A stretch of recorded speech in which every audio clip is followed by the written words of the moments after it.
want to thank everybody for joining us this morning. Good morning, Debo. Good morning, Carvey. Good morning, everyone. Phone lines are open. 414-444-5250, 414-444-5250.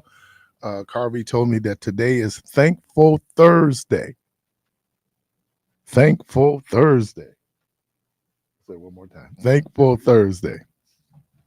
Repeat after me. Thankful Thursday. There's all the things. Michelle read the different themes of the day. Tomorrow is Fashion Friday. Nothing for Saturday? He's not here, so you're not here. He don't care. He don't care on Saturdays, Sundays, he could care less. You here on Saturdays? Yeah, he doesn't care. So what you call Saturdays? Oh Lord. Oh Lord. Oh Lord. Saturday Please blues. Buy me a Mercedes Benz. That Blues Cafe, man. Blues Cafe. So anyway, phone lines open 414-444-5250, 414-444-5250. I did see in the paper this morning that, and I know Michelle mentioned it, that Aisha Carr has resigned from the Milwaukee Public School Board of Directors. No reason given. Did she really have to give one? In light of all that has transpired? I don't know. I'm surprised that that she resigned. It caught the school board by surprise because Marva Hernan was like, and she's right. It is disruptive because at some point you got to figure out, you got to get another representative for that district. But I had some thoughts on it in terms of just what I observed. But if true, and I'll say it one time, I say it again, if true that she lived in one district and voted in another, that's pretty serious. If true, okay, and she might be able to explain it. But my understanding is that the maximum for that is 18 months and 2 years probation. That's the max. So I don't know if I do know. And again, I'm speculating. I have no insight, nothing. I haven't talked to anybody. I do remember back in the 90s, early 90s, where we had some aldermen who got into trouble. And part of their plea was that they would resign from office, and then whatever it was. So I don't know if that's it in terms of. That's all speculatory, though. I mean, I know that allegation was made, but we're all innocent until proven. Yeah, but I think the other piece of it is that there's a lot of questions being raised by particularly Donald Trump about election integrity. And I'm just a little concerned that if the voting records is just that. I mean, if you show up and vote, it's documented that you showed up and voted at that particular place. Now, you're going to need to be able to explain that you voted in the district that you don't represent. Let me ask you a question, Keith, since you're on that. Having a P.O. box doesn't... That ain't residency. It's the same. And I think what they were able to subpoena. How do you ascertain that? I mean, brick and mortar. Brick and mortar, I think they were looking at the utility bills, but that's not an indicator because someone else could be living there and you just, you said, leave the utility in my name for whatever reason. So that's it. I think they're also, which is, I think is because this came up in the Fonnie Willis situation, where now they will subpoena your phone records to see if you've been in an area, and because like overnight, right? Because of GPS, you ping it. And there's a lot of people who got caught up. They said they weren't there, but the cell phone said that they were there, right? That's my guy in South Carolina, Marca, the district attorney there, who killed his wife and his son. He said he wasn't there. Cell phone records showed, in fact, he was there at the time. So I don't know, but I think that's one of the things they were looking at in terms of what was the phone activity, how much time was spent on the phone, or that phone was in a particular location. That should be interesting in terms of it. It's that old big brother, man.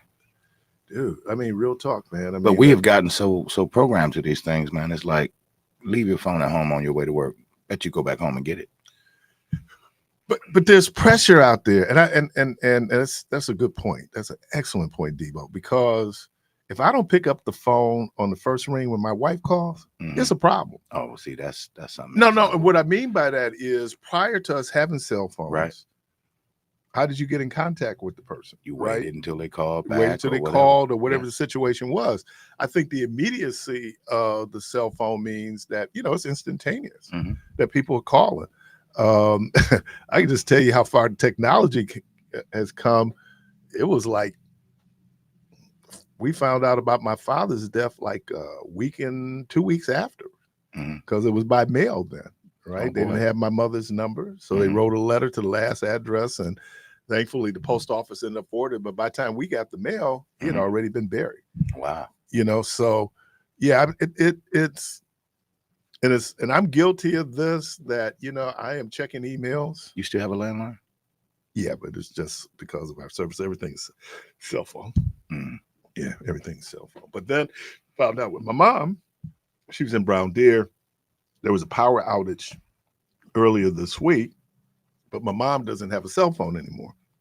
So she has a landline. And her landline is one of those phones, the electric phones where you have the voicemail in it. So when electricity gone, the phone doesn't work. Right.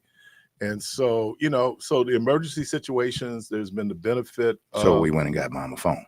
We're going to get mom a phone, but then we got to get one she can operate. Just get her a flip. Yeah. Okay. And ironically, my mother calls my phone right now.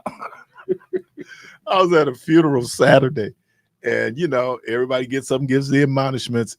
Please tell your cell phones off, put them on vibrate.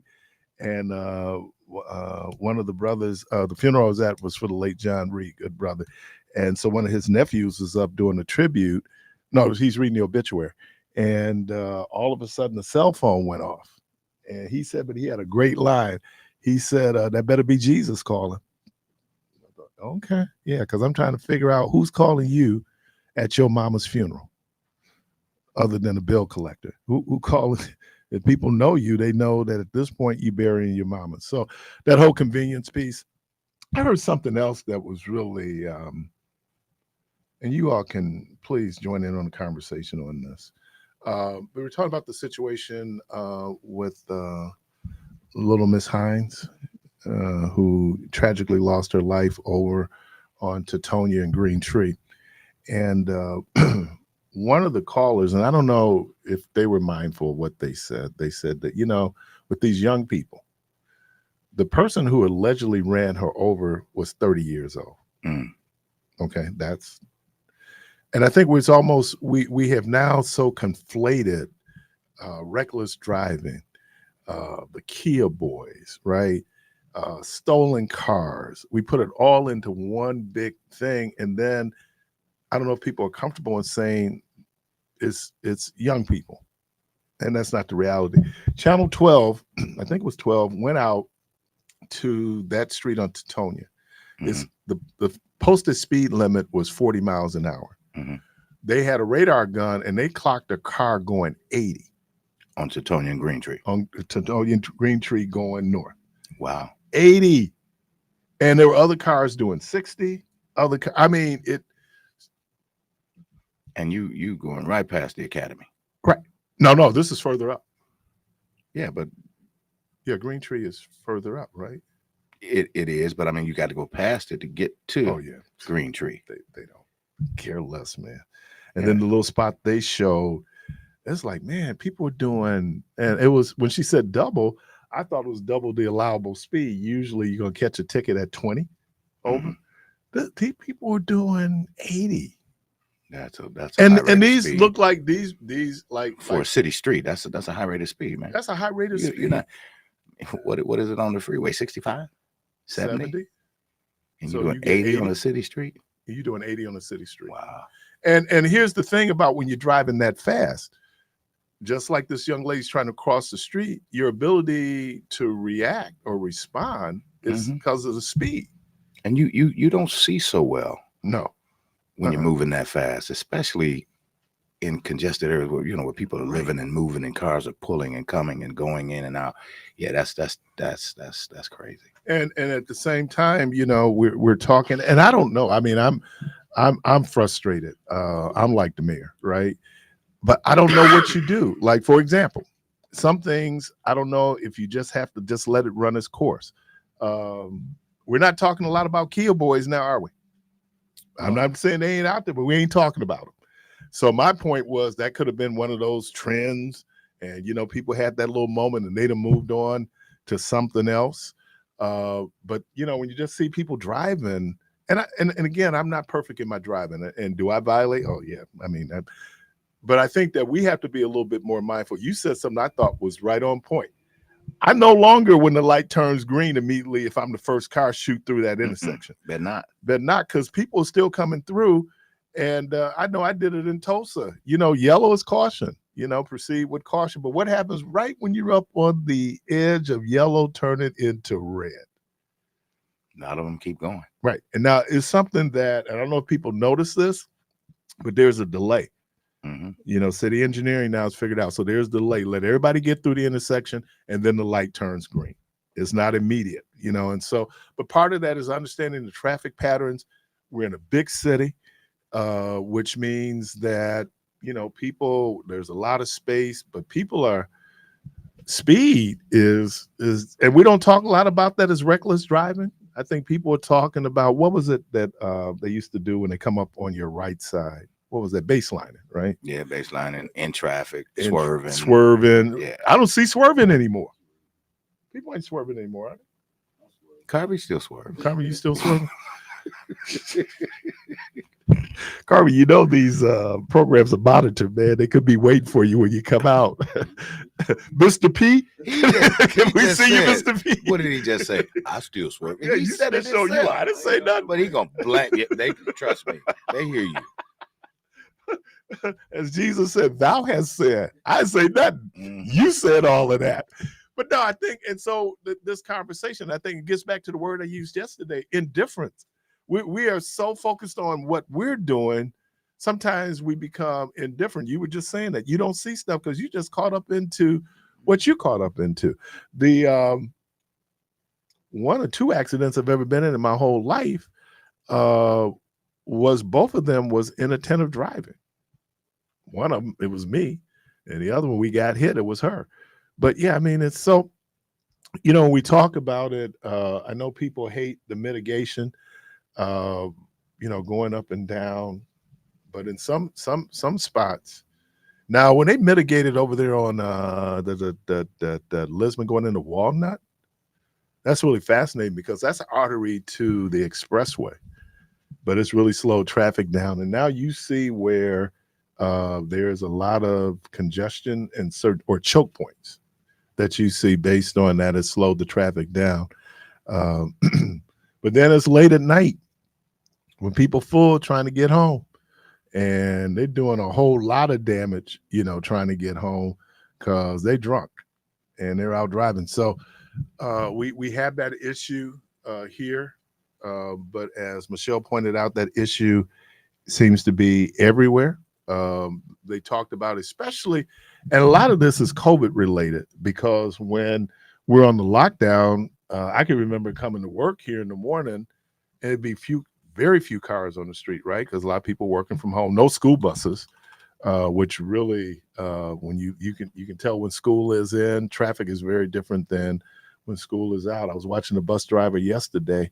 I was going like, dude, I should report you, but I ain't a snitch. What was the bus driver doing? He figured because he had the bus, he could just pull out in the traffic, and traffic was still moving, and he didn't have a right of way. And so, but he was able to pull. Now, I'm not going to run into a bus on purpose, so people have to naturally stop. But anyway, 414-444-5250, 414. Did you get the number of the bus? No, man, You get the route number off the side? I was driving too fast. What did you get the I remember company? one time I got pulled over by a state trooper. He said, "Did you see me?" And I was really honest. I said, "No," because I was driving too fast. And so I did not see you, man. I mean, I was motoring, man. And he was very nice, gave me a warning. He said, "You got," because what happened, I remember I had a meeting. I'm sitting in my office and I'm like, dude, I'm supposed to be in Madison. So I immediately jump in the car on my way trying to get to Madison so I wouldn't be too late for the meeting. And he said, "Well, and I just need you to slow down, tell them you're going to be a little bit late." I said, "Okay." Now that was in Waukesha County. I got to Jefferson. I was back at 85 because I had to get there. Now, again, I could have been pulled over in Jefferson County. So anyway, 414-444-5250, 414-444-5250. We're going to take a break. You're listening to Community Voice. Today is Thankful Thursday. Thank you, Carvey. We're going to take a quick break, and we'll be right back. Listen, everybody. Listen up good now. Listen, everybody. Listen up good.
And we're inside the Mother's Day giveaway. I see caller number 1, caller number 2.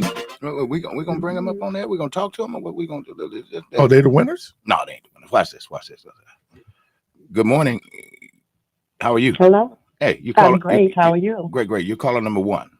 Thank you. Good morning. Hey, how you doing? Good, man. You're caller number 2.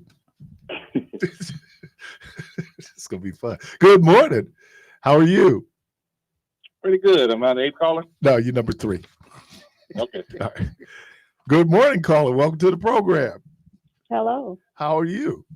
I'm great. How are you? Good. You sound familiar, but you're caller number 4. Thank you. Good morning. How are you? Yeah, I'm great. Yeah, you're calling number 5. All right. Good morning. How are you? Oh, this is my favorite person. Good morning. All right. That was calling number 6. All right. Good morning. How are you? Okay. All right. That's calling number 7. Good morning. How are you? Okay. Good. You're calling number 8. All right. I like when all right. All right. But we're doing 8 and 9, so we're gonna, got we're gonna another. ask him to hold, right? Hold on. Hold the line. We'll come back and get your information. Good morning. Oh, we lost it. Okay. He called back. WNOV, go right ahead. Good morning. Good morning. How are you? I'm doing good, Keith. Good. Just call and see how I was doing. No, I'm number 9. Tell him, Gigo. I know I am. You were just calling to check to see how brother was doing. He listening. I'm listening. If he was 8, then I know I'm 9. Oh, 9. My birthday, May 8th. I'm number 9. May 8th. Yep. May 8th. Yep. You and Carvey P. Yeah, I'm May 6th. Y'all Man. twins. I'm May 6th. He May 6th. Y'all need to get Yeah. together. All right, man. Hold the line, folks. We're gonna get your information, okay? Right. Okay, yep. And then Desmond Wahid, I saw your name, man. We somehow got cut off. Go ahead and call back. I'll get your information as well. He was number 8. Thank you. Yeah, he was number 8. All right. Okay. All right, Keith, it's on you, man. Let me All get right. these Let folks me information. get the folks back here. Carvey, you got allergies? Man, thank you for bringing in the tissue because I know mine kick in. I received a text yesterday about 9:35. So I don't know if I covered it. We were talking about the protest on the college campuses this morning. They 4 a.m, they decided at UCLA in Los Angeles to go in and to bring down the encampments. And someone asked me, so what is it exactly that they're protesting? The protest is obviously, number one, to have a ceasefire in Gaza. Number 2, they're asking for financial records of the colleges and universities in terms of, are they linked to companies that do business with Israel? Now, there's been a movement out there for years called, I think it's Divest in Israel. And what it is that there are companies who are doing business with Israel. There are people out there who believe that in doing business with Israel, they are, what I want to say, that the Palestinian issue there is not being properly addressed and that these corporations are supportive of Israel. Number 2, to divest from any corporation that is selling military arms to Israel. And so a lot of that, so it's been very campus specific, but there have been people who long before October the 7th was saying that they need to divest. This was a big issue at Harvard. A lot of the Ivy League schools, where they're saying that these schools with these incredible endowments, and part of what builds your endowment is the investment of the monies, and are invested in corporations who are doing business with Israel. That has been that's a sticking point. But then something yesterday, and I need to look to see how Gwen Moore voted, But yesterday there was legislation in the House of Representatives that equated, in effect, basically what it's saying that if you criticize Israel, you're anti-Semitic. And boy, so that's problematic on a whole lot of different levels. But the this idea that we cannot, if I can criticize Russia, if I can criticize France, if I can criticize Chad for either their foreign policy or even some of their internal domestic policies or domestic practices where that's okay, how do we get to the point where we believe to criticize Israel is then to be anti-Semitic?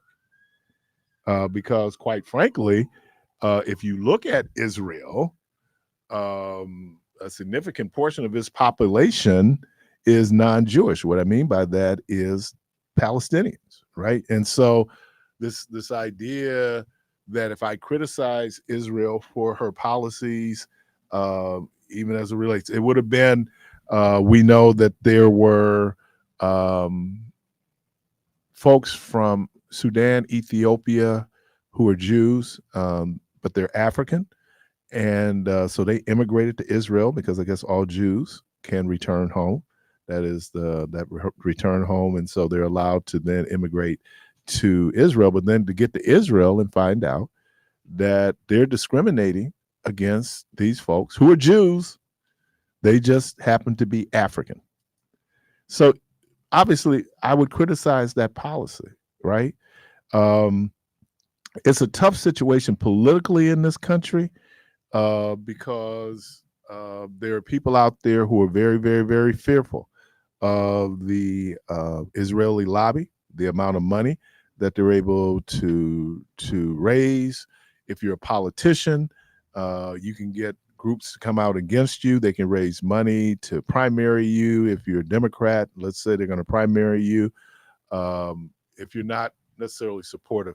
So it really put a lot of Congress people in a tough situation. That's the problem with free speech sometimes. It's uncomfortable.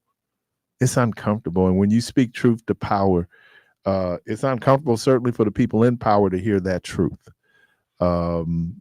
So that's what we were trying to get to. This is what they're protesting on campuses. The interesting thing is how different schools are handling it. Like, for an example, they forcibly cleared the protesters in the tents, brought down the tents in Madison at UW, but in Milwaukee, at this point, there's been no move. Now, one of the interesting things would have been for many of these schools, they're going to be not shutting down, but they're ending the spring semester because, people have graduations 14th, 15th. I think USC has canceled its graduation because of fear of protest and people coming. And so there are a lot of people very upset about that, where there are parents who may or may not be able to attend their child's graduation. But that's the thing about protest. It inconveniences other people to get their attention to say, hey, we need to do something. Now, the other side of that becomes then you can also get a backlash. And I found it real interesting just listening to some of the commentators, some of these people who came up in the 60s, right? And you're hearing them now, and they're part of the establishment, right? I guess the revolution wasn't televised. And so now they're on the team in so many ways. And so now they're criticizing. Now, I don't know what the end game is going to be because, one, I think I can go out on a limb on this. Colleges and universities are not going to divest. They have not divest. They're not going to divest, because at some point you have to make that money up. So they're not going to do that. And I'm going to say this, and hopefully this doesn't come out wrong. There is a significant, in many of these universities, like Columbia, I don't know what they said the portion of Jewish students are there, but Jewish students make up a significant portion of Columbia's student population. They make up a significant portion of their faculty. And I understand where Jewish people are hypersensitive to any affront only because of past history, right? So for a lot of people, just like our child abuse laws, right? We went from basically you could abuse a child to now these laws are so stringent that any little thing might be considered abuse. And I think it's the same thing where Jewish What folks. did you consider abuse? What did I consider abuse? Yeah. Because I don't know that there was ever a point in time that you could abuse a child. I mean, in the way that you worded that, I mean, you're saying like it was okay to abuse your child. I was saying maybe what I'm saying is that authorities weren't as quick to jump into a situation, which could lend itself to abuse. I think the other thing is, and someone just put this on Facebook. I remember I put on Facebook that a ruler is not just used for discipline, it's used to measure. Someone put an extension cord on there and pointed out that it's used for electricity and not whoopings. Well, I don't know about your family. Well, what about tree lamps? I mean, switches. My mother. And somebody pointed that out. Should we be thankful for this, Carvey, that your parents would send you out to get the weapon that they're going to use That abuse? was cruel and unusual. Cruel, right? There. Go and get your. And then the worst was when you came back with that one. That little weed. That ain't. With You know what to get. When Gary would go out, I'm throwing Gary on the bus. When Gary would go out to get his switch, it would dissolve before he got to the house. My mama sent him out to get a switch for Francine. Gary bring in a whole branch. It's like, dude, what you doing? But what I'm saying is that we're more mindful of that. I'm sure there was laws on the books, but whether or not those laws were being as stringently enforced as they are now, I think that is the difference. Because quite frankly, if I went to school today and my mom used an extension cord and they would see those whelps, they're going to report it. So they didn't record it back in your day? I went to school with the whelps, and I don't ever remember social services coming to the crib. One of the teachers commiserated with me, but no, it wasn't no calling. You need to get social services involved because we thought that's how you discipline children, right? That you beat the snot out of them. Caller, welcome to the program. Well, I'm glad that all people thought that way. And I've never ever seen anybody or heard of anybody getting rid of extension cord. Ooh, goodness, good. No, that's I believe a parent hated child if you got rid with extension cord. That's my belief. You said what? But do you have it on speaker? My father was 6'4", 320 pounds. He never used nothing but to pick me up off the ground by myself, shake me, set me back down, or he'll break something of mine that he bought. He'd do that gorilla move stuff, and every time he leaves, my stuff be damaged.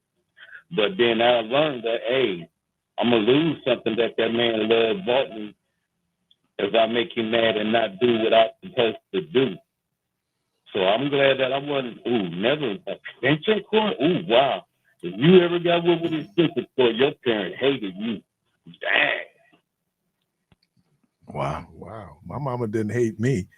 And let me thank Elizabeth Reed, the late Elizabeth Reed. W. Keith Reed? No. Used to be at he was at WLUM DJ. Oh man, You might have called him something else. Wilden Reed? You didn't know W. Keith Reed?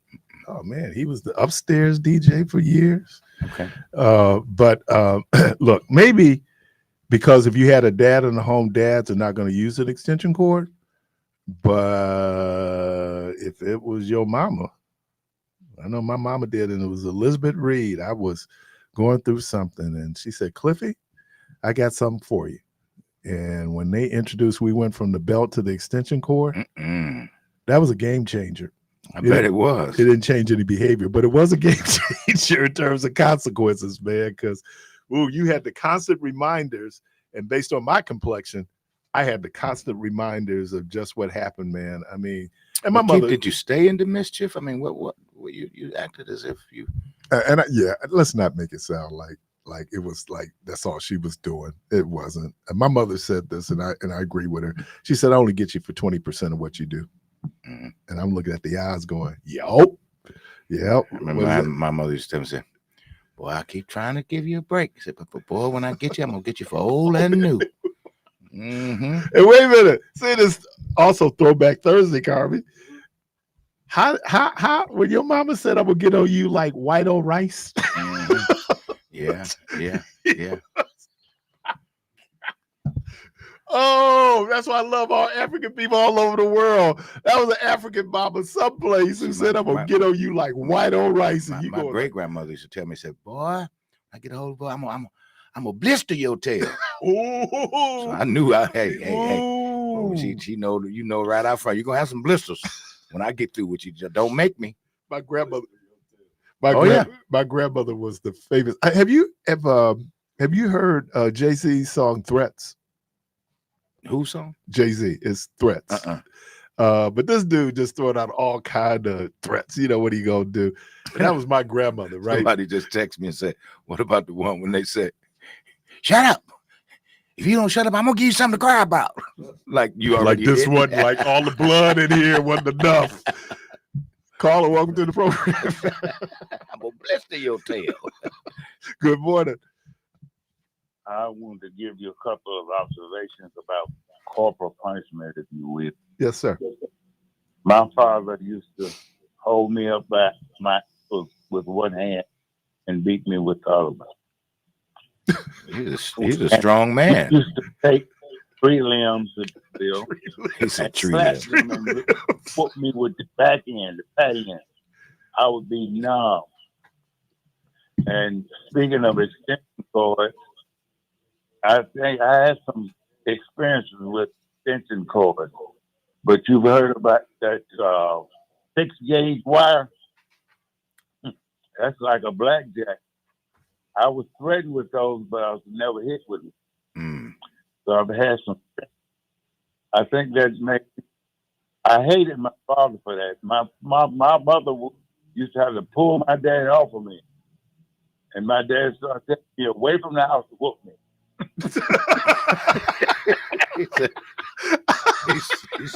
He got slick. Hey, we're gonna take a ride. We're gonna take a ride. It'd be like that dog when the dog ain't coming home. We take him on that ride. Right. He ain't coming back. Yeah. My daddy used to. I thought my daddy hated me, and I hated him. It took me a long many years to almost appreciate him. Right. But you know what, That Dr. he Ward? loved me in his own way. Yeah. Right, What I right. discovered was, and it was something that my mom dad said all the time. My mom said, I'm not going to whoop you right now because I'm angry and I'm going to kill you. Right. And so to be able to do that and then, kind of mitigate that in such a way. And so my mother's only whooped us once in anger. I mean, all those years. And I took a bunch of them. I took some lickings, right?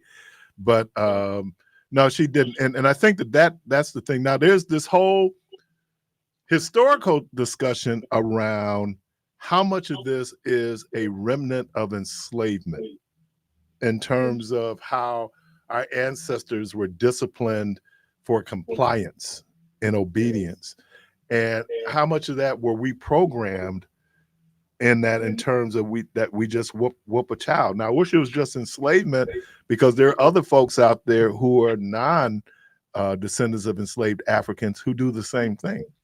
So it's kind of hard, but I don't know if I'm a better child because my mom did corporal punishment or all the other things my mom did in raising us. And Dino, my mama didn't hate me. My mama loved me enough that she put a little pain on me now so I could avoid big pain later. Chief, Yes, sir. I have one thing that I want to say, and that is nobody should lay hands on you that you don't respect and you don't think they care about, love you. All right. All right, man. Appreciate you. Thank you, Dr. Ward. You know, here's the other fascinating thing. I can count on one hand, literally, the number of times that my mother has told me verbally that she loved me. There's a couple of times. I never questioned whether or not my mother loved me. but we came from a generation where you didn't always hear that. Mm-hmm. And for some people, maybe we then thought that, well, if they tell me that they love me, they must love me. Okay. Well, anybody been in a relationship long enough to know just because somebody told you in that relationship that they loved you, it don't mean that they loved you. And maybe, and I know this is part of our humanity, that we want to be appreciated. We are validated by how people express positive energy to us. But it's a real delicate balance between you disciplining your child and then when it comes to abuse. Here's something else we don't talk about. Yeah, I could talk about the extension cord. And that's pretty bad. I was just thinking about this, Carby. One time, something happened, and my mom needed an extension cord, but she had modified the extension cord for discipline. So I had to point out to her, well, you cut up the cord. So that's why we sit there in the dark right now, because you use the cord, which is used to, plug into a wall and allow you to be extended, what you're able to do, but you use that. And I mean, she knotted it up, cut off the little thing, man. She had made herself, it almost looked like a cat o' nine. She had really put that thing together. She got creative in terms of her put together, but it's just like, that's not what it's used for. Now it's getting close to 10, so I think I can do this. Anybody ever get a whooping? I never did, but I heard about it. Got a whooping with the cord that goes to the to that hot water bottle. You don't know what I'm talking about, the one that hangs in the bathroom. that was used for medicinal purposes, but there were people I heard who got hit with that. I heard about people got hit with skillets. Brushes was another common one that I think the people, because remember they had those big heavy wooden brushes. Let's see, broomsticks. I knew some folks who got it with broomsticks. So No. Yeah, man, there's folks out there very creative in coming up with different means. Well, I can tell you one that was probably the most creative one you're gonna hear. So my mom decided she was gonna try something new, like you said, somebody told your mother, hey, yeah, try this. Elizabeth Reed. So Wow, I don't know who mama told my mother this, but I don't know if she still talked to them to this day. She gonna decide she gonna put me down and hold my head between her legs, make me get down on my knee, and she sat in the chair. Man, I flipped that doggone chair over. There was fried meat grease and flour everywhere. Till she whooped me with fried meat grease and flour, man. We tore that kitchen up, man. I wasn't gonna stay down there. And what she was thinking. Oh, I'll give you another death sentence. Run. Oh, well, I did. That's a death sentence. I didn't tell that part. I dare you to run. Go on and run. I was blessed that my great grandmother lived downstairs, so she come up there and saved me. Right. Because I was running down there. And I know, leave that boy alone. And I'm sure they looking at her going, but Mama, Big Mama, didn't you use She covered in fried meat grease and flour too. So, we a hot mess at this point. We had it was a pretty nice size end table. And Francine always tried to make it sound like Francine maybe got 2 whoopings in her whole life that I'm aware of. She was a good kid. Well, she's also a girl. My mama was older. You don't, and girls, I don't think anyway, we should really be disciplining girls the way we discipline boys. Now, that could be my out mode way of thinking. But so my sister would just kind of run around the table. She run around the table. Till mama got tired. And then mama caught her because she ran back and mama was sitting right there waiting for her. And she come back around the table. Oops. I talked to my uncle last night and, we were just reminiscing because my uncle is 7 years older than me. So he was more like a brother, than my uncle. And so we got in a lot of trouble together. I don't know what he was thinking. My grandmother, he decided to crawl up under the bed. So what Anna Mae did was she just sat on that bed You got to come out. You got to come out at some point. Anna Mae had the patience of Job. She just sat there. And when he came out, it was lights out. Okay. So, yeah. So she getting hotter and hotter. she getting hotter because you making her mad, dude. Yeah, yeah. Oh, it went from, okay, I'm upset about what you did to now, and I think parents looked at that as disrespect. Yeah. Not what is it? Fight or flight? Isn't that a part of our humanity? Right. So you get I'm certainly not going to fight her. Right. So here's the other thing I learned how to do. I kept moving. I was a moving target. Try to hit me. My mom tried everything. Try to hit me, man. I think we used to I'm going back, Throwback Thursday. I'm going back. We used to call it ditching back in the day. So man, I wasn't taking that many. Now, well, I'm gonna stay in line with what Carby called it. Thankful Thursdays. I'm thankful for those whoopings, man. I'm thankful that and that's what I'm getting back that to discipline. I didn't think that. Now, there's some people out there, and I know because working in social services, you see this. They don't necessarily really love their kids, or they don't know how to express love for their kids, or we raise our kids the way we were raised. And people knew what they knew then, because their whole debate happened. Well, I'm coming along with Dr. Spock, and whether or not you should physically, like punish a child. Now, when kids get older, you become teenagers. I don't have to whoop you anymore. You just can't go anyplace. Right. I'm taking your stuff from you. That hurts more than, can't you whoop me? So. You want to take a call? Yes, sir. Let's go to the phone lines. Go ahead, caller. You on the air. Good morning. Good morning. How is everybody there this morning? Good. This is Thankful Thursday. I was just calling to weigh in on those whoopings. You never got a whooping. Not from my dad. My dad raised us. My mother passed when I was a baby. But he would tell me to go over to your aunt and tell her I said, whoop your behind. Okay. Did I go? Okay. Were you on the honor system? Yeah, I was. You know the honor system. I failed. Too well. I would go and I'd go play around at the playground, and then I'd come home and I'm walking home real slow like Opie Taylor, who done shot the bird out the tree. He never confirmed. You never called. He knew I wasn't gonna go. From the first time you didn't go. He always said, "Did you go get that whooping?"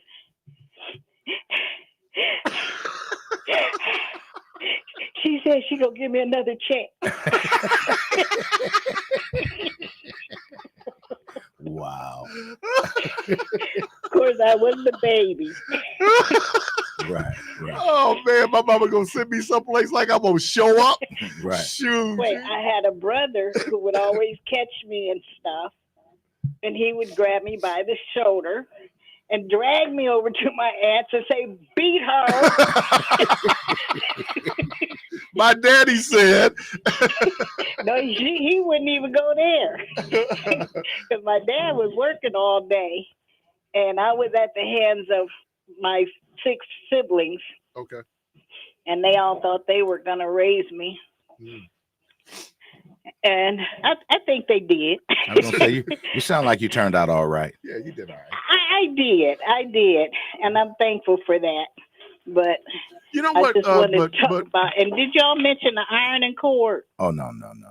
That was the whooping. We didn't have the removable ironing cord. Yeah. Oh, that's my right. aunt did. That's right. It was kind of rubber. Yeah. Mm-hmm. No, like I said, the extension cord was the game changer, and I thought it was local. It's national. It's national. All right, thanks for the call, okay? Appreciate you, Gwen. All right, you take bye. care. You too. Go send her over to the aunt's house. Now, it wasn't like he called and said she's on her way over here. Staged it, huh? Set it up. Right. Just let her go over there. Good morning. Still you, Gwen?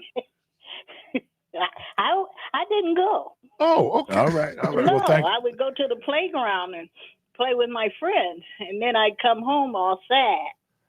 working it up, you know. Poor thing. You The, turned the out all acting right. career started right then. Right then This and is an there. Oscar-worthy performance. All right, once again, thanks for the call. We're going to move on to the next caller. Okay. All Bye-bye. right. Good morning, caller. Welcome to the program. Good morning, Keith. How you doing? This is John. Hey, John. Good. You called to talk Hey. about extension cords? Hey, actually, my dad was a doctor. My mom was a nurse, and I never had any wounds on me. I don't know how, but Oh, they probably did body shots. I don't know. Everybody says I got a problem with my head. But, Did they ever slap you, or because I was never I slapped? guess so. I was never guess slapped. My so. mom never ever took a swing at me ever. She I said think that we're if I slapped. hit you in the head, it could cause brain damage. Yeah. And, I think they hit me in the head, but one day I did something really stupid, and my dad did what he called land on you. I'm going to land on you. And he did, but I didn't have any bruises that I remember. What does land on you look like? It's pretty bad. You're on the bottom of your back. You're on your back, and Okay. he's on top of you. It looks like Austin wrestling.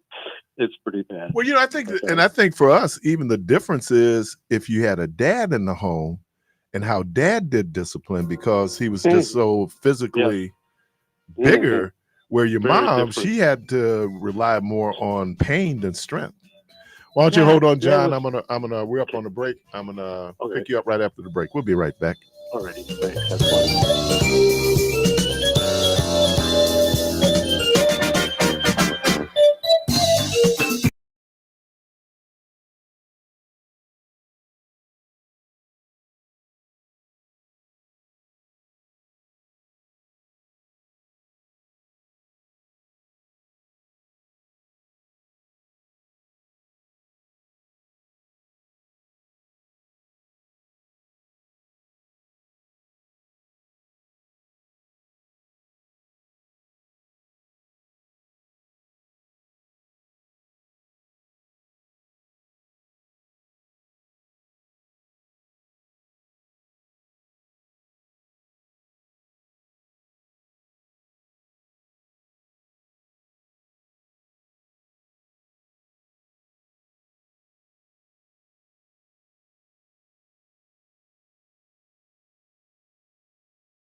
Community voice. Keith, Yes, sir. you remember this one? Mama, you gonna kill me. That's all right. I brought you in here. I can't take you out. Did I you heard ever use that one? No, what she said was, I said, Mama, Mama, direct quote, Mama, Mama, you gonna kill us. And my mama said, I'm trying to kill your blankety blank blank blank blank blank blank blank blank blank blank blank. Boop. Right. It's just like beeping out like blank blank blank blank. And I was telling Debo and Carby off the air, my mama was cussing me out about church money. Okay, that some kind of way never got to church. And What do you mean so some kind of way? You old enough now to tell what some happened kind to of the way church that money. What happened to the church money, Keith? it didn't get to church. All right, hey, welcome back, John. That's really something. I only went with my parents, so I didn't have to worry about that. But hey, I wanted to chat with you about the thing you just mentioned several minutes ago about you love all different people all over the world. Is that pretty close? All African. All. Well, I guess I have to love all people because that wouldn't be inclusive of you, sir. Oh no! That's cool. We're all African. We all came from Africa. That is true. That's right. We are Yeah. all Africans, aren't we? Yeah. It's the human race. So, if did I say it right? I love all African people all over the world. Is that pretty cool? I know it's me, but As you know, love is not that it does not come with difficulty and it does not come without conflict. It's that's just the a hard general word. state of feeling, but then there's some Yeah. things sometimes that can impact on that general state of feeling. So While you're at it, the Ecclesiastes thing that the rock groups of birds, when that turn with a time for love, a time for hate, a time for war, a time for peace. Remember that? oh yeah. One of my favorite. My mom said that when I was a little kid. We're listening in the hippie days, half a century ago. And she said, "Hey, that's from the Ecclesiastes." I said, "What, really?" And she said, "Yeah." So You know what's crazy, John? I hadn't really, for every season, things turn. I had never really listened and never made the connection until now. This is crazy. Like maybe 2 months ago, I heard the song on on Classic. I go, oh, so I Shazammed and I actually listened to the lyrics. Like, oh man, that's Ecclesiastes, the third chapter. Yeah, isn't it amazing? So I wonder about that. I never asked a Jewish rabbi yet about that. I've always meant to. I keep forgetting. So what is the difference in like you just said a couple of minutes ago? How do you draw the line with love in a broad, deep sense? And Jews have a whole different thing than Christians about a lot of that stuff. But Jesus did say, "I come to fulfill it." So I don't know about the dogma of the church, like you've said. It comes from Europe, or in many ways. But you know what, John, and this has been, and I thank you, man, because this has been my struggle. I am trying to, and not that it matters what I think. I'm trying to. It does. Well, you're a man of influence. To me, you're a man of influence. I'm trying to figure out, what does justice look like? Good question. And that's where it gets real complicated. That's what the students are missing, right? They're idealistic. It's about the revolution. I was a kid during the 60s and early 70s, and what you would hear was a whole lot of idealism. But the problem with idealism, it pushes up against the status quo. And the status quo. Go ahead. And the status quo sometimes can be pretty tough to move or change. Yeah. Now, you said something about you were about 10 during the assassination season with Robert Kennedy and Dr. King. 10 and 11. That's correct. Yep. Yeah. So you're about my age. You're about 67 now, something like that? Mm-hmm. Okay, good. Yeah, you're from that same generation as me. So what I noticed, like yesterday when Michelle interviewed Tavis Smiley and then mentioned Cornel West, and you once said Cornel West is like a high priest. Okay, so I looked up Cornel West. I didn't expect to find anything that I was looking for. I knew he talks about Palestine, and I used to see him on Sean Hannity, and I hate the way Hannity interviews because he just kind of lists stuff. But they must have had a modus vivendi where they just said, we're not going to yell at each other, because they were always really actually pretty cordial to each other. Mm-hmm. But then when I saw him last night on that, I can't remember his name, interviewing, and he really went off and he started talking about genocide. And I've never seen him really hot, like really excited. So I said to myself, I'm going to look up and see if he ever said a single sentence, paragraph essay about Coptics. I just picked that off the top of my head, just Coptics. Of all those ethnic groups I keep trying to get you to have a conversation with. And so I couldn't find a thing, ended up on a Coptic page, and it was a rather interesting thing. So then I found another Coptic thing. And this was just a regular kind of one of those science pages you see. You look up a subject and you end up on this really science page that's got all the government, college sort of criteria up at the top.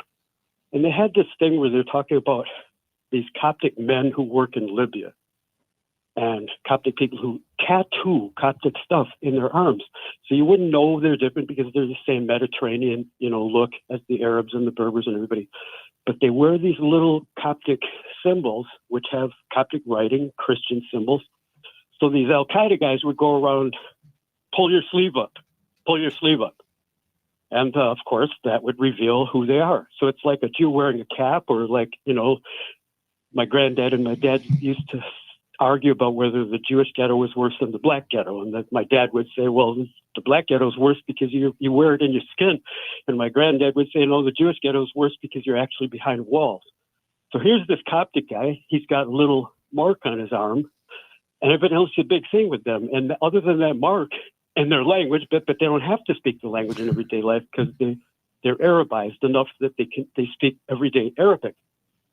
Okay. So, but it's interesting. Go ahead. No, I was going to say, but during the Kenyan Revolution, the primary group that was leading that revolution was the Mau Mau.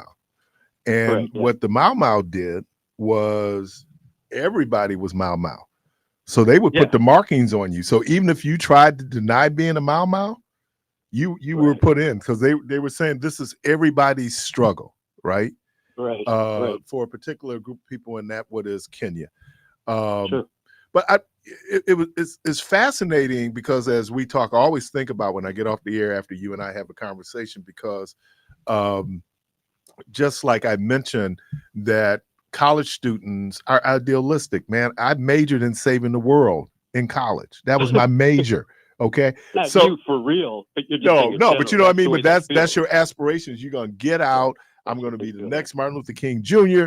We're going to, and then when you actually go through the history, you find out that there was some movement, but the status quo is very entrenched, right? And part of our status quo in America is obviously our racial caste system, followed then probably by our economic caste system.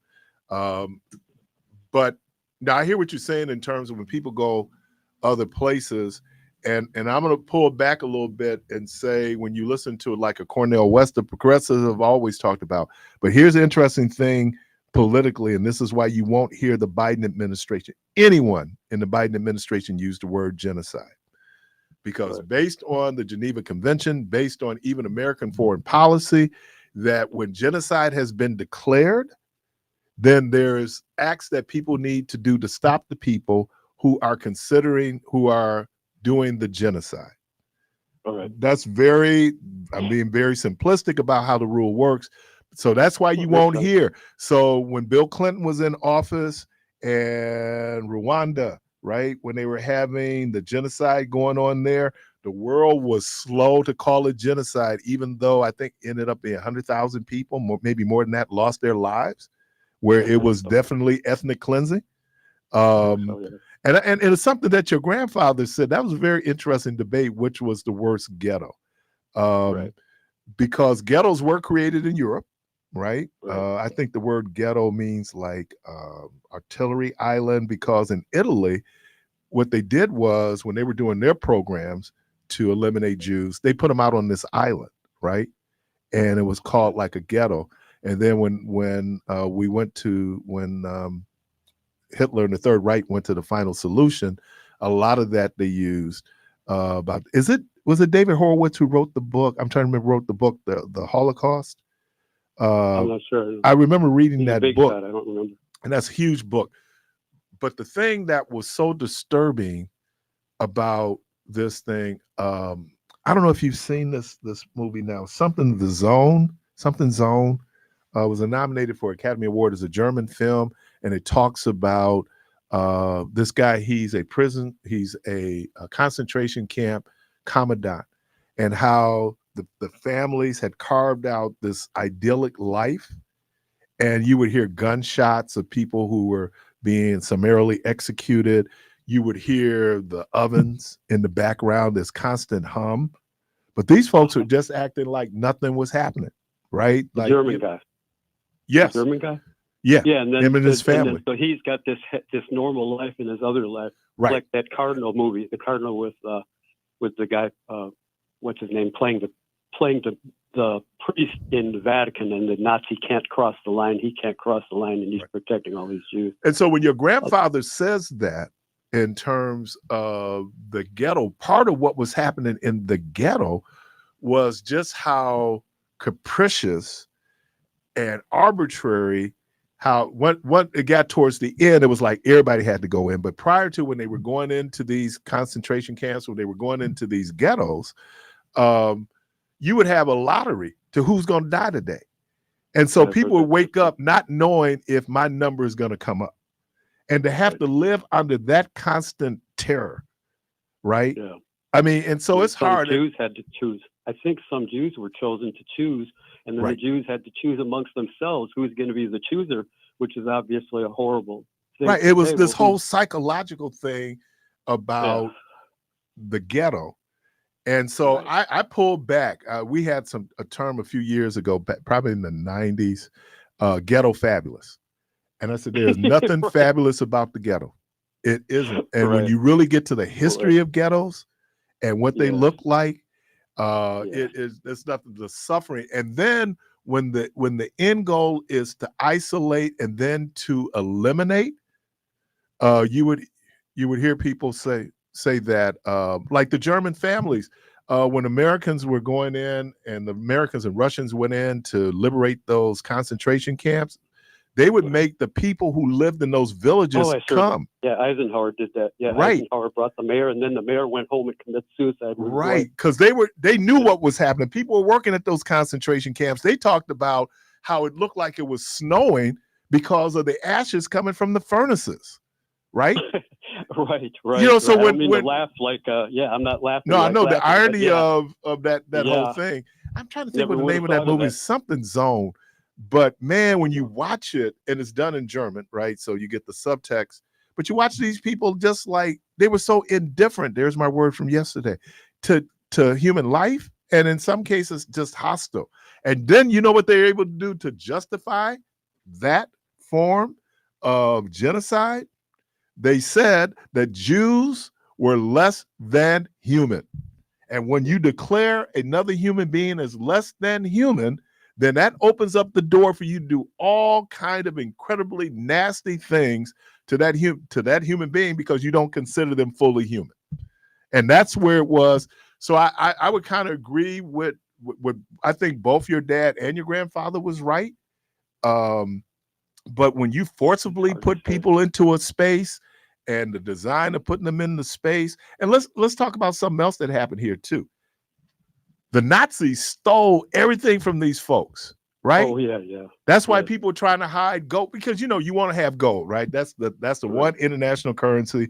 If you're able to go, I heard back in the day when the people were on the planes with the nuclear devices, and if it ever went down, they gave them gold coins, because you could trade that if you're ever in a situation. So that was a fascinating discussion. I would have loved to sit there and heard part of that I discussion. was just a little kid. Yeah, but I Little mean, kid, but when know. you think about it, and then anytime we talk about where we have designed programs to marginalize folks, to eliminate folks, I tell people that, I don't compare people's tragedies. I don't say that the Middle Passage was worse than the Holocaust. They were equally awful. There you go with something that Michael Eric Dyson really went out on a limb with Larry Elder. They're debating. I'm sure you know Larry Elder. Yep. So they're coming from opposite points of view. Michael Eric Dyson said to Larry Elder, the Middle Passage, the Atlantic, you mean, right? Right. Okay, he said this is way worse than the Indian Ocean Arab and the Sahara Arab. And so I thought, oh my God, I can't believe the dude said that. This was shocking to me, that if you walk in the shoes of the Zanzibar blacks, Thomas Sowell wrote a whole thing about how the British were policing the Indian Ocean shores, the French policing the Atlantic after they banned it way back 100 years ago. And the Arabs would take these blacks and throw them on the rocks, because the British had these big giant ships and the Arabs had these little flexible ships, shallow. And when the British would send their little tiny, like the little crewmen would come in with their little shallow boats, by the time the British would get up there, the blacks would already be dead and gone. They'd be washing away. And so they would hang the Arabs on the side if they had proof that the Arabs were slavers. But if they're killing if they're just throwing them over women and children, it didn't matter. They'd throw them on the rocks at the coast of the Zanzibar coast from Oman all the way down to Madagascar. This is a major hub. So for Michael Eric Dyson to say, I just can't stand the guy. If he said that, where did he come up with that? How does he come up saying that absurdity? Talk about bias. People, but John, John, let's be fair. Everybody has their biases. Yes, you're right. Everybody has Absolutely their biases, and sometimes, that's why I say these become very difficult conversations, because are we trying to be as objective? The answer is no. We're very subjective. Depends on how you feel about a particular situation. Let me do this, John. Appreciate you, man. I got another caller before I get the break, so appreciate you, man. Caller, welcome to the program. Good morning. Thank you for taking my call. You're welcome. When I hear someone say, now I'm a human being walking, looking just like you, might be a different skin hue, might have a different texture of hair, but our bodies function the same. So you, with all your wisdom and intelligence, are going to deduce that I'm less than human? What's wrong with that? That's by design. Let's be clear. There is a goal for that. You said people are less than human. They were savages. They needed the Christian missionaries to come in and to civilize them. No, I'm just saying that when you say that people doing it, understand there's some economic benefit from the person who's doing the marginalization. Okay, you could be my best friend, and if you make a statement like that, I'm not going along with you for that. A statement? What do you mean? Statement like what? Thinking because you stated Keith is less than human, but yet he walks upright. He's got eyes. He thinks. Everything looks the same, but the skin color or whatever it is, I'm trying to take away from you. What about women? What about women? What about how women are marginalized? That's the same thing. Okay. I mean, even with what I don't understand these women when Trump is saying, just the other day is saying they're going to be watching these women, and if they go have an abortion, so that means you're going to get all under my clothes to find out if I went and had an abortion, and then I'm going to be sent to jail or whatever. I'm trying to figure out what is wrong with the intelligence just because they have such low self-esteem and they have to feel better than somebody else. I have to suffer these consequences. Don't go down that road. Be clear on it. It ain't got nothing to do with their self-esteem. That might be for poor whites. No, I would say they might tell poor whites that in terms of why you're economically suffering. And then they would say to them, well, here's your consolation. At least you're not a nigga. But understand this. It's about the money. This whole idea of people needing that this is why we have apartheid in America or had apartheid in America, because people need to feel better about themselves. It had nothing to do with that. It had everything to do with economic exploitation of the people who you said was less than human. That's why it was created in the first place. It could justify chattel's enslavement.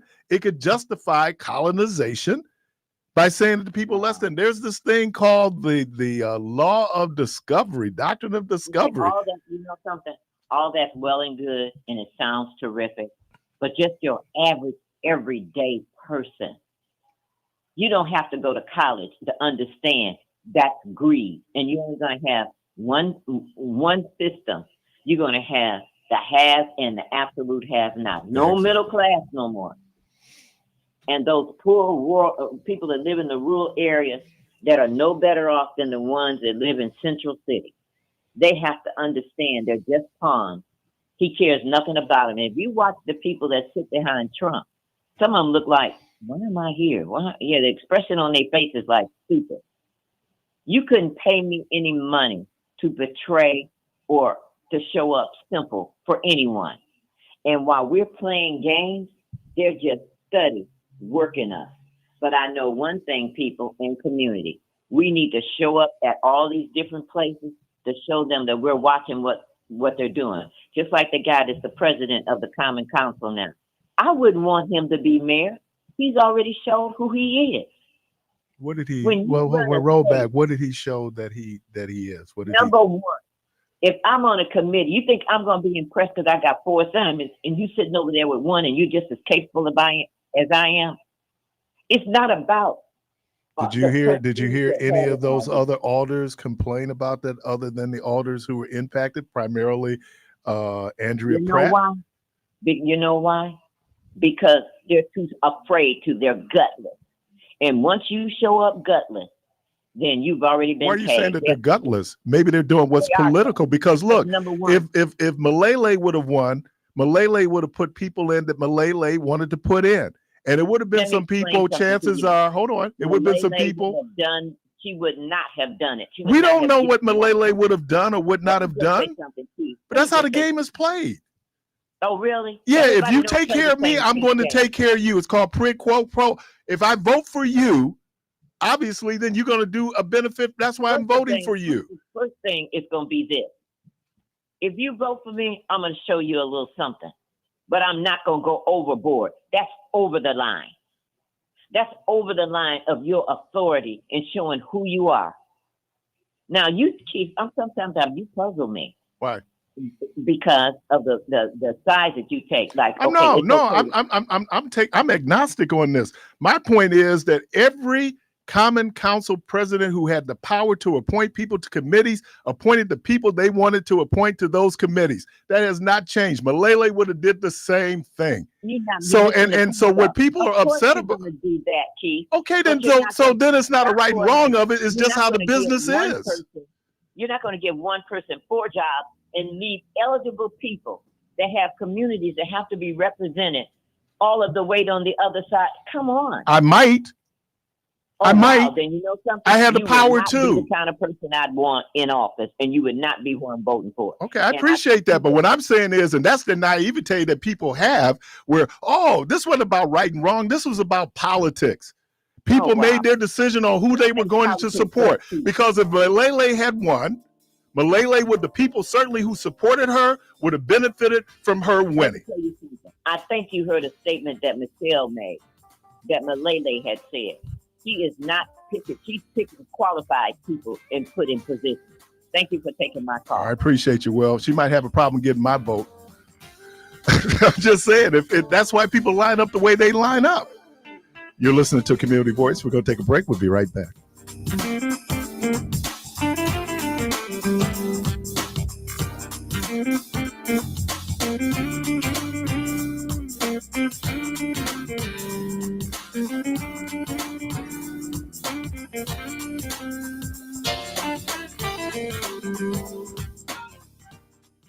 Milwaukee. This is Michelle Bryant, your host of Say Something Real. When President Joe Biden wanted to talk to Milwaukee voters, he called WNOV. And welcome President Biden to Milwaukee and to WNOV. How you doing today, sir? I'm doing well. I had a great event downtown, and I'm at the headquarters now, and we're feeling really good. It's a great day. We have a lot of 1,000 volunteers going out here in Wisconsin, out of Milwaukee in particular. So we are ready to roll in Wisconsin. Well, I tell you what, God love you. We get Wisconsin, we win it all.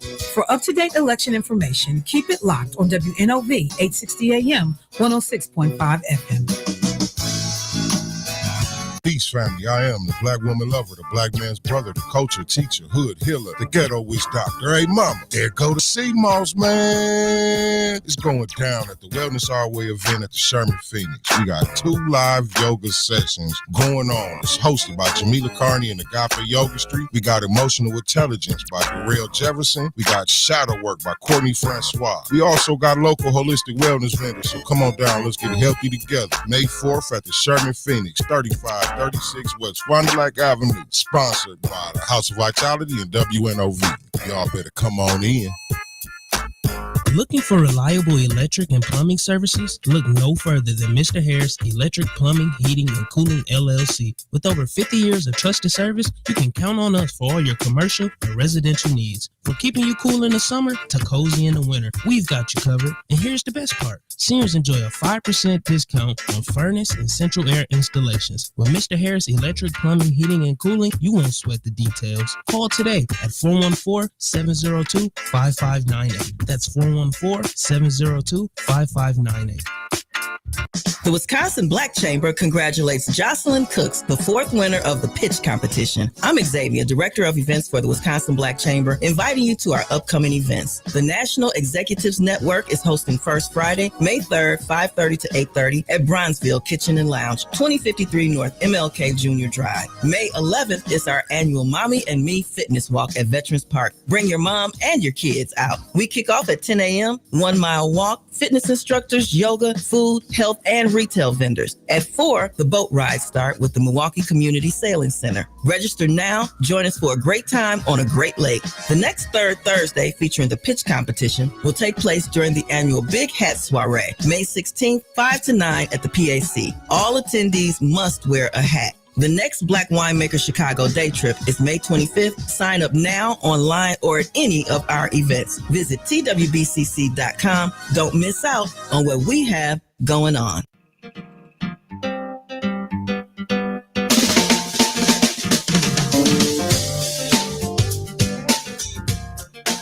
WNOV 860 and W293CX 106.5 Milwaukee. You're inside Community Voice on WNOV 860 AM and 106.5 FM with your host, Keith Parris.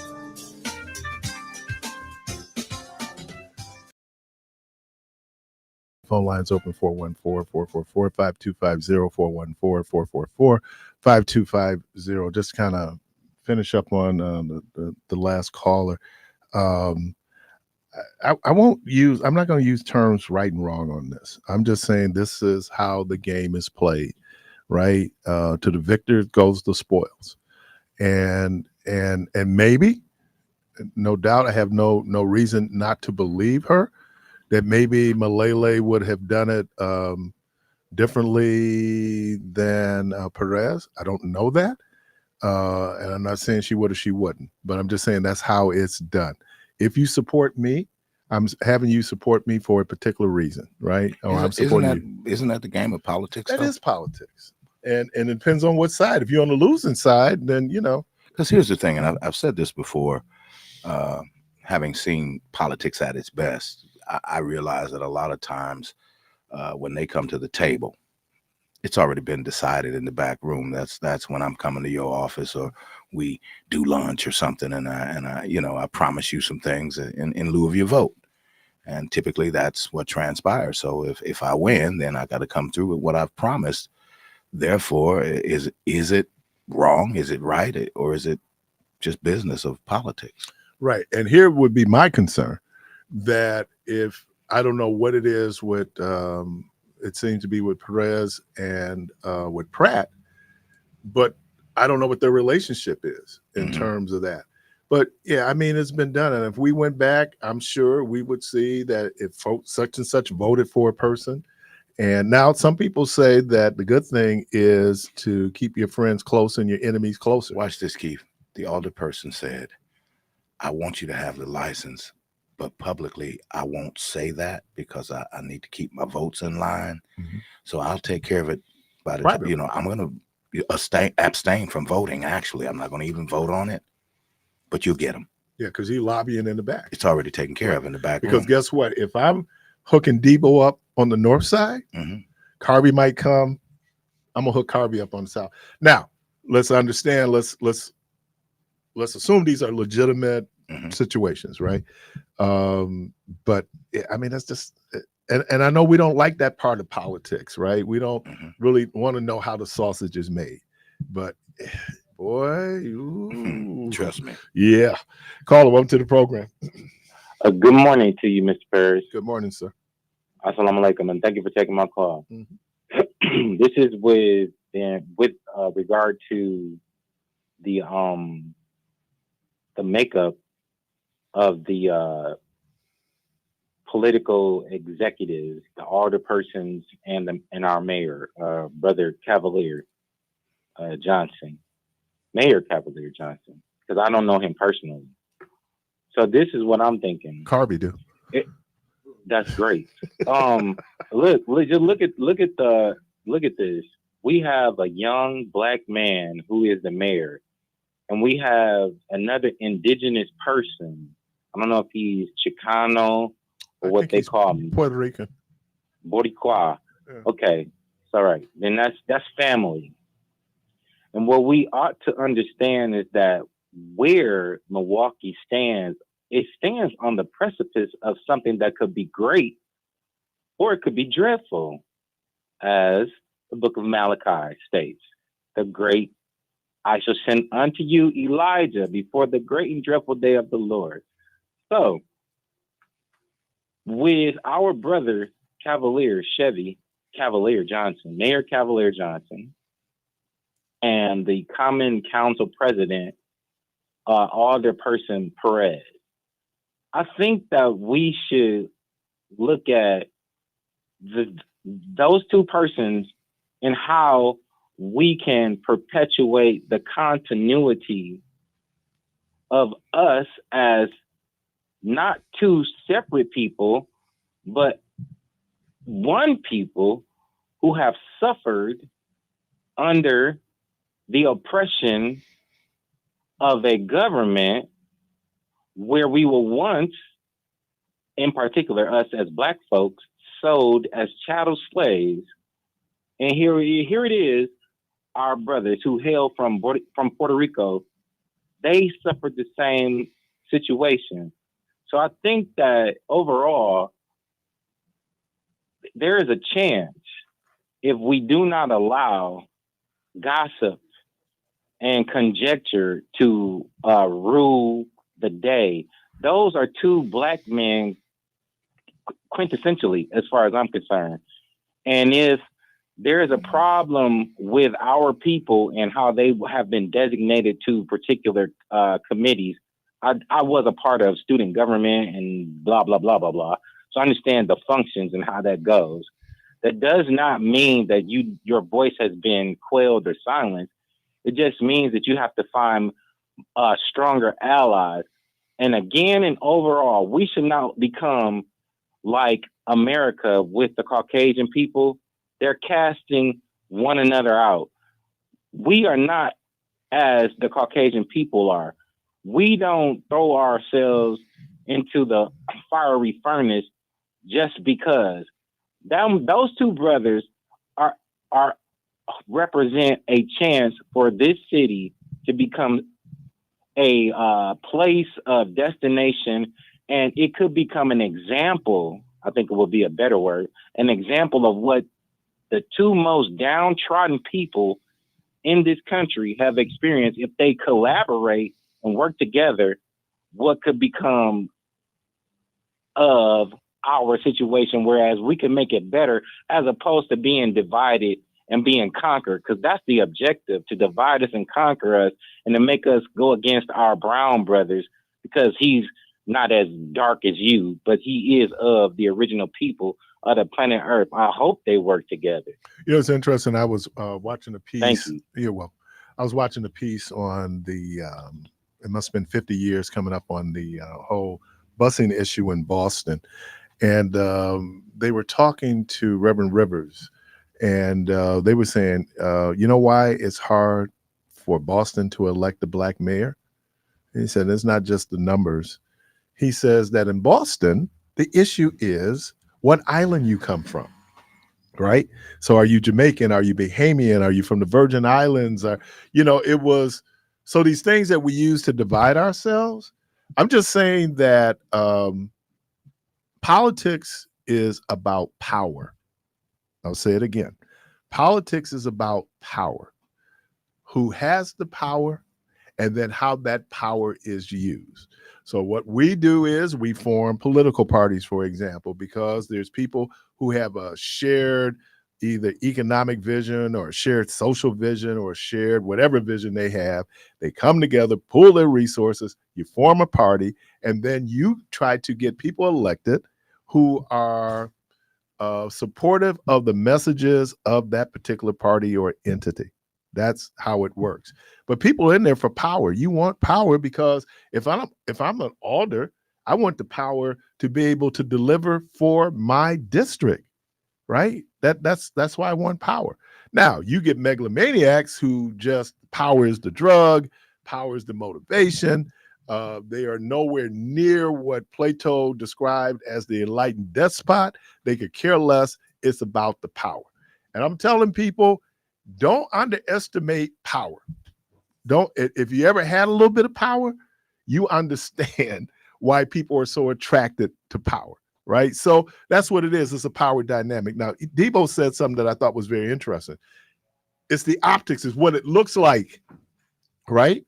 And so what it appears to be is that you're taking retribution for the people who didn't support you. That's what it looks like, okay? Whether that is the case or not, that's what it looks like. And so that's the reaction that people are having. But here's the problem with us reacting. We react, but if we just take a moment and think about what's going on, then we'll come up with a response. And a response is always better than a reaction. So when we react to things, we're reacting to the visuals. Oh, wow, this Black woman, she didn't win. Was it because she was a Black woman? Don't know that. That could be the motivation. Or it could be just how the politics work down at City Hall, right? And this is why, I always admire her, but Andrea Pratt said, look, I want more work. Not just City Hall. Oh, everywhere is politics. When you hear now, and then they say, well, the Democrats think they have the votes. Well, it's not because they think they have the votes. It's because they polled and they know who lobbied. It's called whipping.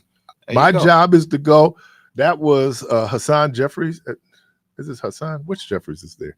Hakeem. His job, he was a whip. And his job was go count votes and line up votes. And then what can I give Debo to get Debo's vote? All right, you got to give me something. Got to give me something. I mean, it happens. I've seen where you've had Democratic progressives working with conservative Republicans because they had this is a common thing that we want to deal with. Let's get together and do it. This is why I'm just really fascinated with Speaker Johnson right now. He's the current Speaker of the House of Representatives because he had to do what adults will do. I have to make an adult decision. And in spite of all the noise that the Margaret Taylor Greens are making out here, we got a number, right? We got a govern, man.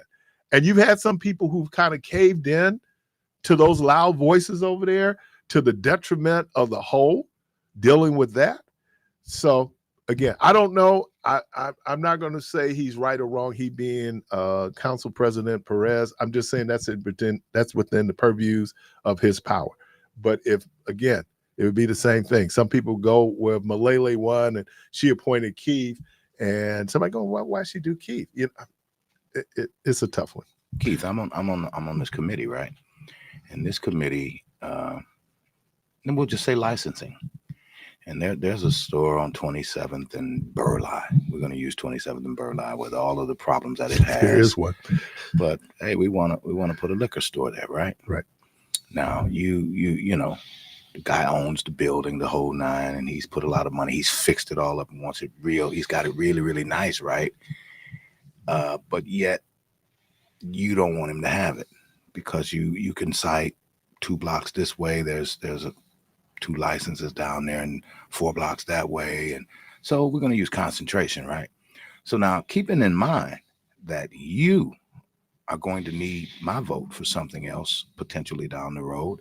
So I got to roll with you on this. And that's all it is one hand washing the other. Yeah, it's quid pro quo. Yeah. It is. And that's how we work in the world, man. I mean, human beings are, our goal is a certain level of self-satisfaction. We do things based on our interest. What is my interest? Mm-hmm. And if my interest is supported or my interest benefits from having Debo in a particular place, guess who I'm going to support? Debo. Now, and so we put things in right and wrong. It's not about right and wrong. It really isn't. It really comes down to this is how it's done. Let's take it off the city council. Anybody been involved in church politics? How about that? How about the coalitions people build in church? Now, you would think that, because we're about Christ and what can they have elections too. Oh man, and a church meeting to break out. I went over to cover for a dude, good brother, and he said now they ain't gonna have to call no meeting after I preach. I said it ain't gonna because I came over here and preached. You probably had an issue before I got here. They gonna call a meeting. I'm a Baptist. We call a meeting in the New York Minute. I've seen whereas church just split down the middle about who gonna be the new pastor. Oh, we ain't gonna even talk. You know, I mean, churches are smaller because the person that particular people wanted didn't get in. Now you got two types of people in that situation. You got those who would say, okay, I just can't see Keith being my pastor. I'm gonna find a new church. You got other people, they're gonna sit there and make Keith's life miserable. They ain't going nowhere. And here's a little interesting thing about church, like being city politics. You pay your tithes and your offerings.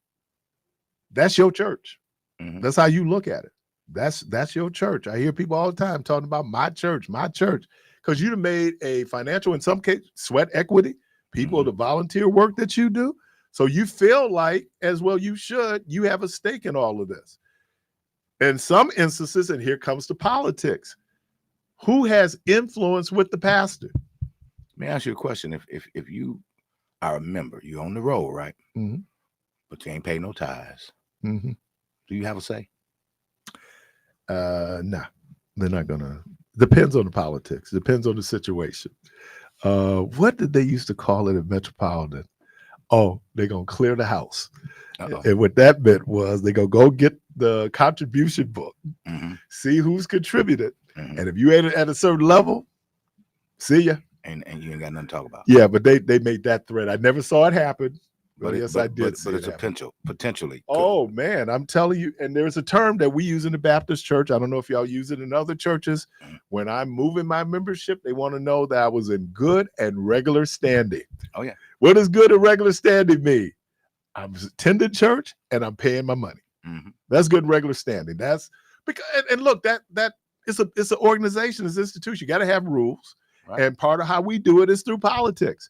Now, as it's supposed to work for us as Baptists, is that we run a democracy, right? We're not part of a hierarchy. Every church is independent, autonomous. So it is the democracy or whatever you use for governance in your local church. But look, man, the people who we never studied other than the Catholic Church, religious institutions and politics of religious institutions.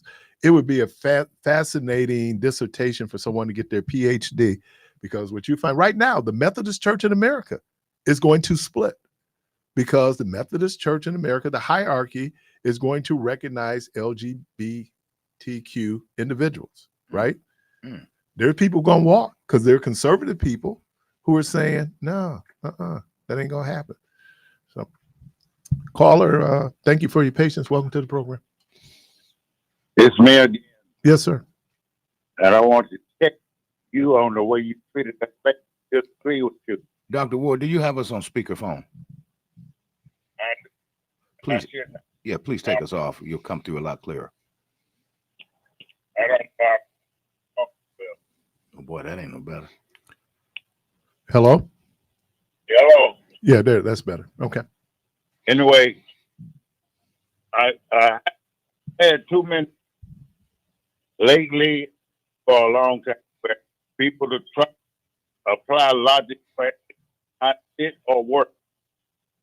You just explain the entry of politics, church, and all that, and it's based on money.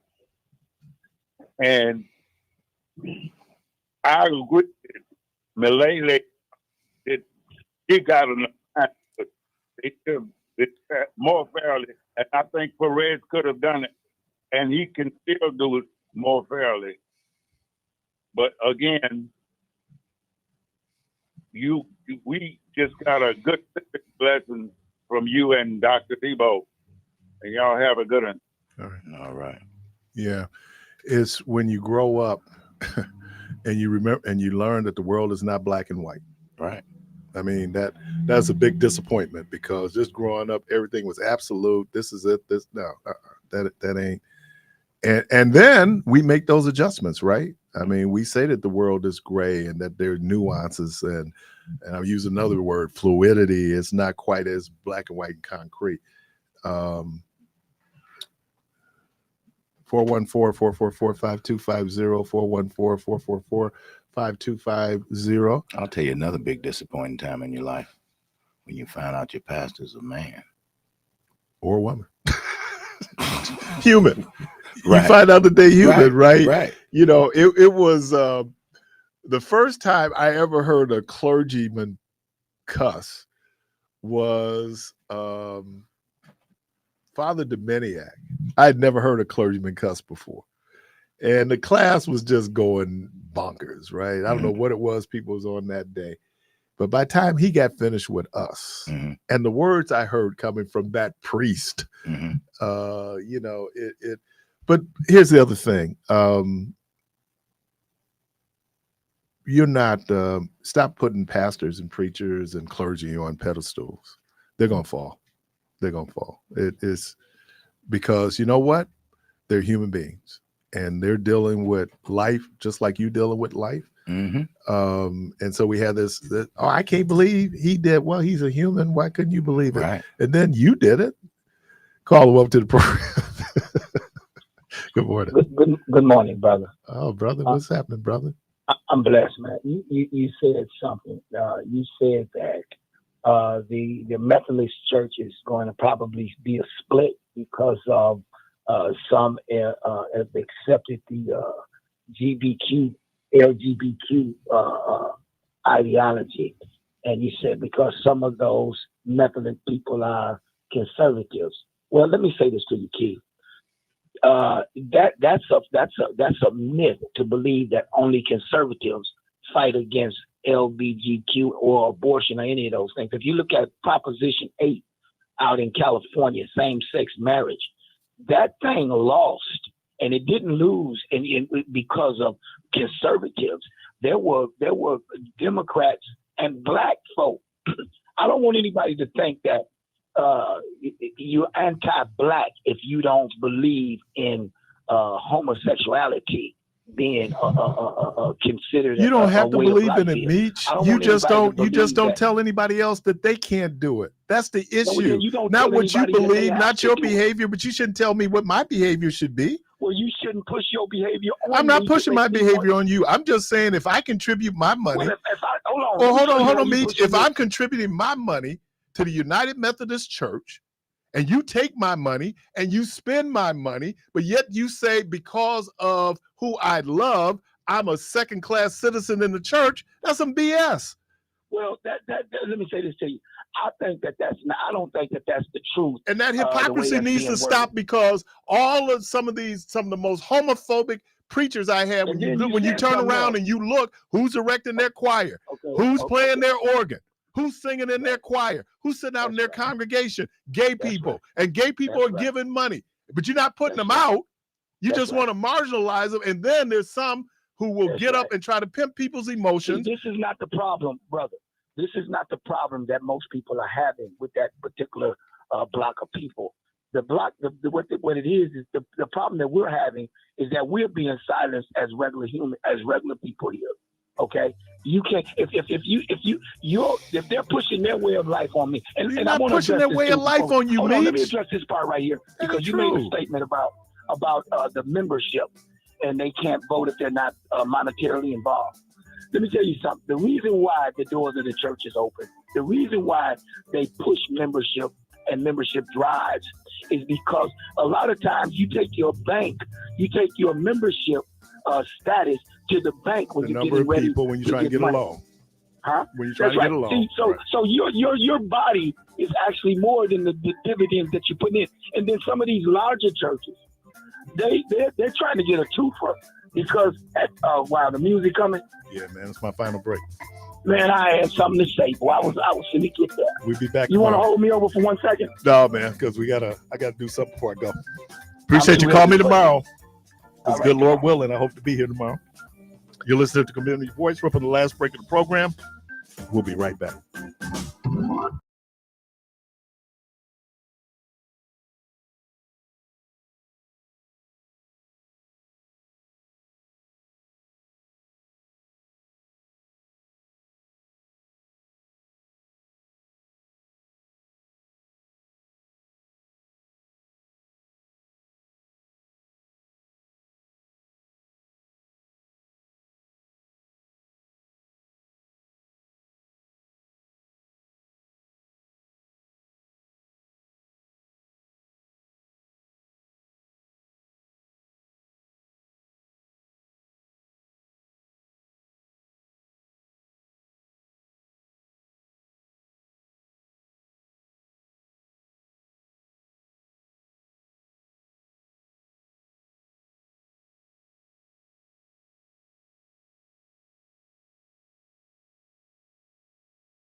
Them Milwaukee Bucks are gonna win. Bucks, Carvey? He got issues right now. Oh, okay. All right. All right. We're trying to determine whether or not he's gonna take that outdated allergy medicine. You took it already? You took it already? Okay. Oh, that's why you're out of here. All right. Yeah. Hey, as I heard someone ask me Sunday, I think, it's going to need a lot of prayer tonight. Well, there's some talk. I mean, we're listed as doubtful, but that could change. Yeah, I know. So we'll see. Let me thank everybody. Debo, thank you. Carvey, thank you. The good Lord willing, Creek don't rise. We hope to talk to everybody tomorrow. And as always, go from this place in peace.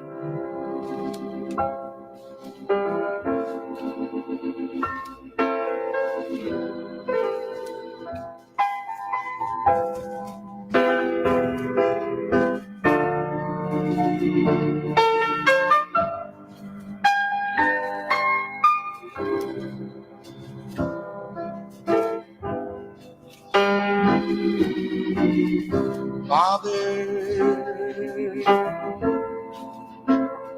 open eyes